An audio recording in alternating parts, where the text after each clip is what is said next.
मित्रांनो, तुमचे पुन्हा एकदा डी स्टोरी टेलर या चॅनलवर स्वागत आहे. आजच्या आपल्या गोष्टीचे नाव आहे नरभक्षक भाग 2. पण त्या अगोदर मित्रांनो, जर तुम्ही चॅनलवरती नवीन असाल तर चॅनलला सबस्क्राईब करा व बेलच्या बटनला प्रेस करा. चला तर मग गोष्टीला सुरुवात करूया. पण मित्रांनो, तुम्ही या कथेचा पहिला भाग पाहिला नसेल तर तो भाग पाहूनच कथेला सुरुवात करा. आंब्याच्या झाडाखाली त्या रक्तखुणा बघून आमची महादूच्या आईचा शोध घेण्याची हिंमत होत नव्हती. तरी देखील आम्ही मोठ्या गटाने जाऊन महादूच्या आईचे प्रेत घेऊन आलो. तिची ती दशा अंगाचा थरकाप उडवणारी होती. तिचे शिर धडावेगळे होऊन बाजूला पडलेले होते. अंगावर एक पण वस्त्र नव्हते. बऱ्याच प्रमाणात तिचे शरीर खाल्ले गेले होते. बरगड्या काही प्रमाणात चावल्या होत्या आणि तिचे ते निर्जीव शरीर एका रिकाम्या शेतात पडले होते. याचा अर्थ असा होता की बिबट्याला त्या शिकारीत आता काही स्वारस्य उरले नव्हते. नाहीतर त्याने त्याची शिकार लपवून ठेवली असती. पण त्याने तसे काही केले नाही. आता आम्ही गावात देखील सुरक्षित नाही हे आम्हाला समजले होते. त्या दिवशी महादूच्या आईचा अंत्यविधी उरकला. दुपारी सर्व आपल्या आपल्या घरी गेले.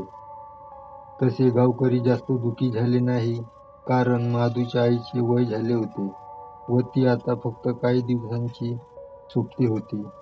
तरी पण इतका करून आणि भयानक अंत नको होता आणि महादू आता एकटाच उरला होता. चला असो, पण आता जे घडून गेले होते ते आम्ही बदलू शकत नव्हतो. आमच्या गावातील 2 व्यक्तींचा त्या शैतानाने बळी घेतला होता आणि तिसरा बळी पुजाऱ्यांचा ठरला होता. आम्ही आमचे नशीब देवाच्या हवाली केले, कारण आम्ही त्या शैतानाशी सामना करू शकत नाही असा आमचा एक समज झाला होता. आमच्याकडून काही चूक झाली असेल व आम्हाला सजा देण्यासाठी देवाने त्याला पाठवले असेल असा आमचे मत झाले. परत एकदा महादेवाच्या मंदिरात डोके टेकवले जात होते. गावात देवीचे जागरण, गोंधळ झाले, पूजा झाल्या. तुम्हाला सांगतो, आम्ही गावाकडची माणसे देवभोळी असतो. आम्ही गावात एक दुर्गा मातेची मूर्ती स्थापन केली, कारण वाघ हे दुर्गा मातेचे वाहन आहे. त्यानंतर तो सैतान जवळपास 1.5 महिना गावाकडे फिरकला नाही. तो सैतान अचानक आला आणि अचानक गायब झाला. आम्ही सुटकेचा निश्वास सोडला व देवानेच आपल्याला या महाभयंकर संकटातून मुक्त केले असे आम्हाला वाटू लागले. बरीच लोक परत बाहेर पडू लागली. तरी देखील जंगलाच्या परिसरात अजून कोणी जात नसे. आणि एके दिवशी तो परत आला. आल्या आल्या त्याने शेळ्या चारणाऱ्या विठोबाच्या पत्नीला खाऊन टाकले. विठोबा त्याच्या शेळ्यांसाठी झाडाचा पाला तोडत होता. तो झाडावर बराच वर गेला होता आणि खाली त्याची पत्नी शेळ्या चारत होती. अचानक शेळ्या त्यांचे खाणे थांबवून एका झुडपाकडे बघू लागल्या. हे तिच्या लक्षात आले. ती सावध झाली, पण आता उशीर झाला होता. तिला काही समजण्यापूर्वीच झुडपांमागून त्या बिबट्याने एक झेप घेतली. ते प्रचंड धूळ जाऊन विठोबाच्या पत्नीच्या अंगावर कोसळले आणि तिच्या काही लक्षात येण्यापूर्वी ती या सैतानाचा घास बनली होती. त्याने तिला ओरडण्याची फक्त एकच संधी दिली होती. वरती विठोबा फक्त ओरडत होता. बिबट्याने विठोबाच्या पत्नीचा घसा फोडला होता आणि तो आता विठोबाकडे बघत होता. विठोबा ते भयानक दृश्य बघून अगदी शांत आणि स्तब्ध राहिला. शेळ्यांनी आपल्या मालकिणीच्या ती भयंकर अवस्था बघितली आणि त्या वाट फुटेल तिकडून घरी परतल्या. बिबट्याने आपली शिकार नेली. नंतर विठोबा झाडावरून खाली उतरला आणि घरी आला. बायकोला शोधण्याचा प्रयत्नही त्याने केला नाही. नंतर आम्ही जाऊन त्याच्या पत्नीचा शोध घेत होतो, पण पुढे दाट झाडीत जाण्याची आमची तयारी नव्हती. त्यामुळे आम्ही तसेच रिकाम्या हाताने घरी परत आलो. आधी मधी बरेच बळी गेले. 10-12 बळी तरी त्याने त्या काळात मिळवले होते. प्रत्येक शिकारीनंतर तो अजिंक्य, क्रूर आणि निडर बनत चालला होता. तो सैतान अचानक परत प्रकट झाला होता आणि आल्या आल्या त्याने हे कट कारस्थान रचले होते. त्यानंतर लोक घर सोडून बाहेर पडेनासे झाले. त्यामुळे त्याला बळी मिळवणे अवघड झाले होते. आणि एक दिवस अचानक असे झाले ज्यांचा विचार आम्ही कधी केला नव्हता. नेहमीप्रमाणेच रात्री जेवण उरकून आम्ही झोपलो होतो. सर्व गाव निद्रेच्या अधीन झाला होता. ती भिंत इतकी मजबूत नव्हती की ती या हलक्यात टिकू शकते. तीच काय, पण गावातील कोणतीच भिंत मजबूत नाही आणि दरवाजा देखील. आम्ही लोक लाकडे उभी करून मग त्याला तुरीच्या काड्या लावतो आणि शेण आणि मातीने त्याला सारवून घेतो. वरती छप्पर असते जे उसाच्या पाचटाचे बनलेले असते. त्या बिबट्याने जर जोराचा प्रहार केला असता तर लगेच कोणत्याही घराची भिंत अथवा दरवाजा तो तोडू शकला असता. आणि रात्री संपतला जाग आली. संपतच्या घरात त्याची आई, वडील, पत्नी आणि मुलगी असे 5 जणांचे कुटुंब राहत असे. कोणीतरी त्याच्या घराची भिंतीवर नखांनी उरखडत होते. तो नरभक्षक होता. संपतला जाग आली. त्याच्या लक्षात सर्व प्रकार आला आणि तो भांडे वाजवू लागला, ओरडू लागला. पण बिबट्याचे काम सुरूच होते. संपतने सगळ्यांना शांत राहण्याचा इशारा केला आणि त्याने घराचा दरवाजा उघडला. त्याने दरवाजा मोठा आवाज करत उघडला, जेणेकरून बिबट्याने समोरून यावं. घराचे तोंड पूर्वेला आहे आणि घराच्या समोर अगदी 3-4 फुटावर एक जनावरांसाठी गोठा आहे. संपतच्या म्हणण्यानुसार तो दरवाजा उघडून तो बाहेर पडणार आणि जनावरांच्या गोठ्यात जाणार आणि त्याच्या मागे लगेच दरवाजा बंद करून त्याला फाट लावावी. यामुळे त्याच्या जीवाला धोका होता, पण त्याच्या घरचे लोक सुरक्षित राहतील. पण घरच्या लोकांमुळे तो बाहेर पडला नाही. मात्र त्याने दरवाजा उघडला. दरवाजा उघडल्यानंतर कंदिलाचा प्रकाश बाहेर पडला आणि भिंतीवर नखांनी उरखडणारा तो बिबट्या त्याचे काम थांबवून अगदी हळूच दबकत समोर आला. याचीच संपत वाट बघत होता. बिबट्या समोर आल्या आल्या संपतने दरवाजा बंद केला. तो सैतान त्याची शिकार हाताची गेल्याने गुरगुर करत राहिला. दरवाजावर उरखडत राहिला. संपतने घरात असलेली खाट त्या दरवाजाला लावली आणि सकाळ होण्याची वाट बघत राहिला. सकाळ झाली. ती भयंकर रात्र जागून काढली असल्याने आणि भीतीमुळे संपतची अवस्था दारुड्याप्रमाणे भासत होती. सकाळी आम्हाला समजले. त्यावेळी सर्वांनी काटेरी झोपडे तोडून त्याचे घराभोवती कुंपण केले. काही घरांच्या छपरावर टाकले. सर्व व्यवस्थित करत असताना संध्याकाळ झाली होती. पण आज जरा आम्हाला सुरक्षित वाटत होते. जरा शांत झोप लागणार होती. पण ही काटेरी झुडपाची ढाल तरी आम्हाला कितपत वाचवणार होती, कारण बऱ्याच ठिकाणी रिकाम्या जागा राहिल्या होत्या. तरी देवावर हवाला ठेवून आम्ही दिवस ढकलत होतो. गावात या बिबट्याने संचारबंदी घातली होती. लोक बाहेर पडत नव्हते आणि ही बातमी हळूहळू पसरत चालली होती. एका शिकाऱ्याने या सैतानाला धडा शिकवण्याचा निश्चय केला आणि तो आमच्या गावाकडे रवाना झाला. आता या नरभक्षकाचा वध करून आम्हाला त्या भयंकर संकटातून बाहेर काढण्यासाठी ते आले होते. हा बिबट्या गावात येऊन जवळजवळ 1 वर्ष होत आले होते. त्याने या काळात बरीच माणसे मारली होती. त्याचा जर अंत झाला नसता तर कदाचित मी ही कथा तुम्हाला सांगण्यासाठी देखील राहिलो नसतो. या शिकाऱ्याचे नाव होते वॉटसन. ते बाहेरून आलेले एक नावाजलेले शिकारी होते आणि त्याच्या देखरेखीखाली आम्ही त्या सैतानाचा अंत करणार होतो. हिवाळ्याचे दिवस होते. कडाक्याची थंडी पडत होती. चंद्र पूर्ण होता. अशा वेळी लोक गावात शेकोटी पेटवून गप्पा मारत बसत असतात. गावातील हे वातावरण खूप मस्त असते. पण आता त्या नरभक्षकामुळे आम्ही कोणीही बाहेर पडत नव्हतो. रात्र संपली. आम्ही वॉटसन होते त्या ठिकाणी गेलो आणि ते काय सांगतात याची वाट पाहू लागलो. वॉटसनला येऊन 1 दिवस झाला होता. त्यांनी आम्हाला त्यांच्या मुक्कामी होते त्या घरासमोर बोलवले. आम्ही सकाळी 9च्या सुमारास त्यांच्या घरासमोर जमा झालो होतो. नंतर त्यांनी आम्हाला सर्व हकीकत विचारली. आम्ही सर्व मिळून सांगत होतो. प्रत्येकाला काही ना काही सांगायचे होते. याचा परिणाम मोठा विचित्र झाला.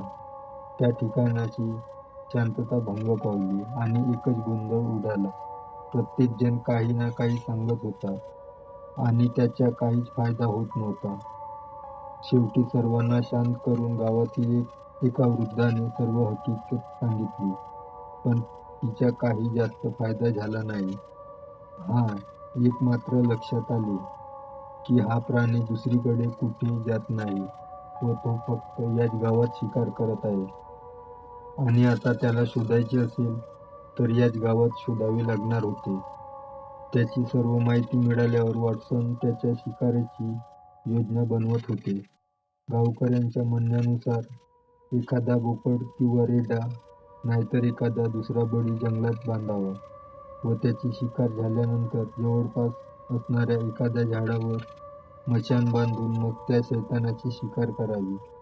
पण वॉटसनला ही योजना मंजूर नव्हती. तरी देखील गावकऱ्यांच्या आग्रहाला बळी पडून त्यांनी एक बोकड जंगलाच्या थोड्याशा आत बांधला व मचाण बांधून त्यावर ते जाऊन बसले. माझी खूप इच्छा होती शिकार बघण्याची, त्यामुळे बरीच गयावया करून मी देखील त्यांच्यासोबत गेलो. 4 वाजता बोकड बांधून लोक मोठ्या गटाने गावात पोहोचले. आम्ही जेवण चहा घेऊन मग मचाणावर चढून बसलो.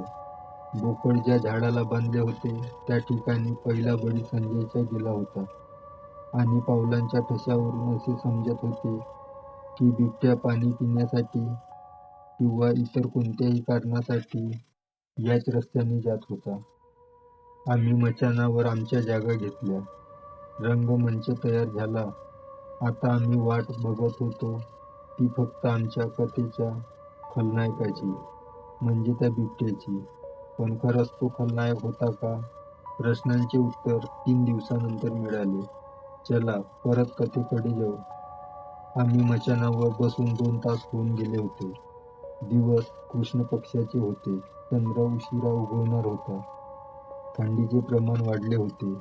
माझे दात कडकडत वाजत होते. आम्ही बिबट्याची वाट बघत होतो. तो आलाच नाही. आता बसून काही उपयोग नव्हता, कारण आता अंधार खूप झाला होता. मला शेजारी बसलेला वॉटसनचा चेहरा दिसत नव्हता. तो बिबट्या कुठून दिसणार? त्यांची इच्छा त्यांनी मला हळूच बोलवून दाखविली. आम्ही घरी जाऊ आणि त्याने शिकार केली तर परत इथे येऊन बसू. काय आता घरी जायचं? ते कसं शक्य होईल? आपण खाली उतरलो आणि अचानक आला म्हणजे आपला तर हकनाक बळी जायचा. माझ्या दृष्टीने हा शुद्ध मूर्खपणा होता आणि तिथे मी एकटाच थांबू शकत नव्हतो. शेवटी कशी तरी रात्र आम्ही तिथेच घालवली. सकाळ झाली. बोकड घेऊन गावात आलो. गावात आल्यावर समजले की बिबट्याने गावात भेट दिली होती. आता वॉटसनच्या योजनेनुसार शिकार होणार होती. आम्ही सर्व घरांना परत काटेरी कुंपण केले. फक्त संपतचे घर होते त्या आसपासचे सर्व काटेरी कुंपण काढले होते आणि वॉटसन त्यात बसणार होते.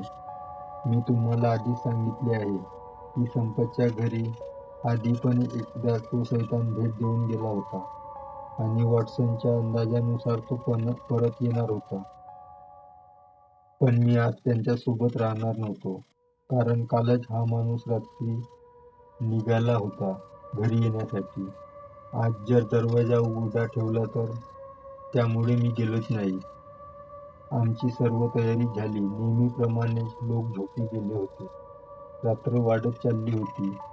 ती तिच्या तारुण्यात पदार्पण करत होती. म्हणजे 11:30 वाजले होते. आणि जंगलाच्या दिशेने प्राण्यांचे आवाज येऊ लागले. म्हणजे तो नरभक्षक आता शिकारीला बाहेर पडला होता. आणि जवळपास 15 मिनिटांनी गावातील कुत्री एका सुरात भुंकू लागले. तो आला होता. आजची रात्र त्याची शेवटची रात्र असावी, अशी आम्ही प्रार्थना करत होतो. तो गावात फिरत होता आणि त्याचे अस्तित्व आम्हाला जाणवत होते. ते वॉटसनला जाणवत होते की नाही हे मी नक्की सांगू शकत नव्हतो. तरी देखील ते एक शिकारी होते, त्यामुळे आमच्यापेक्षा जास्त माहिती असेल हे नक्कीच होते. कुत्रे भुंकत होते. ते आता गप्प झाले होते. आता कुठेतरी आश्रयाला बसले होते. गावात परत एकदा शांतता पसरली. मी कान देऊन ऐकत होतो, पण कसलाच आवाज येत नव्हता. सारं गाव शांत होतं. चंद्र हळूहळू वर येत होता आणि अचानक संपतच्या घरावर कोणीतरी चढलं होतं. तो नरभक्षक होता. त्याने घराचे छप्पर उचकले होते आणि तो आत शिरण्यासाठी प्रयत्न करत होता. पण हे इतके सोपे नव्हते, कारण आतून बरीच लाकडे लावलेली होती. बिबट्याने ते पाचट बाजूला केले आणि आत जाण्यासाठी जागा केली. वॉटसन ज्या संधीची वाट बघत होते ती हीच होती. त्याची बंदूक खांद्याला होती. बोट ट्रिगरवर होते. क्षणाचाही विलंब न करता त्याने गोळी झाडली. गोळीने तिचे काम चोख बजावले होते. पण खबरदारी म्हणून वॉटसनने अजून एक गोळी चालवली. बिबट्या गचरान झाला होता. नंतर आम्हाला वॉटसन यांनी आवाज दिला व तो क्रूर शैतान संपला आहे, बाहेर या, असे ओरडून सांगितले. आम्ही सर्व बाहेर आलो. त्या घरावर चढलो आणि बिबट्याचे 3 मृत कलेवर खाली काढले. सर्वांना त्याला बघायचे होते. प्रत्येक जण त्याच्या दर्शनासाठी आतुर झाला होता. आम्ही आनंदात होतो. गावावरून संकट टळले होते. ती रात्र आम्ही जागून काढली होती. सकाळ झाली तोपर्यंत सगळ्यांनी बिबट्याला बघून घेतले होते. तो एक तरुण नर बिबट्या होता. बिबट्या मोठा देखणा होता, पण त्याने केलेल्या क्रूर पापाचे त्याला याच जन्मात फळ मिळाले होते. सकाळी सकाळी वॉटसन त्याची कातडी काढत होते आणि नंतर आम्हाला समजलं की त्याच्या समोरच्या पायाला एक मोठी जखम झाली होती. ही जखम एका बंदुकीच्या गोळीची होती. म्हणजे त्याला एखाद्या शिकाऱ्याने गोळी मारली होती. त्यामुळे तो त्याच्या नैसर्गिक शिकारीचा पाठलाग करू शकत नव्हता व तो नरबळी घेत होता. या सर्वात त्याची काही चूक नव्हती. त्याने जे केले ते कृत्य जरी योग्य नसले तरी देखील त्यात त्याची मर्जी नव्हती. त्या दिवशी संध्याकाळी आम्ही सर्व गावाने सुटकेचा निश्वास सोडला. तो नरभक्षक संपला होता. सकाळी आम्ही वॉटसनला निरोप दिला. ते त्या नरभक्षक बिबट्याचे कातडे सोबत घेऊन जात होते. तो आता त्यांच्या दिवाणखान्याची शोभा वाढवणार होता. जरी त्या बिबट्याने बळी घेतले असतील तरी त्यात त्याची काही चूक नव्हती. मी वॉटसन यांच्या पाठमोऱ्या कृतीकडे बघत होतो. मित्रांनो, ही कथा तुम्हाला कशी वाटली? लाईक व कमेंट करून नक्की सांगा व चॅनलवरती नवीन असाल तर चॅनलला सबस्क्राईब करा. भेटूया अशाच एका नवीन गोष्टीसोबत.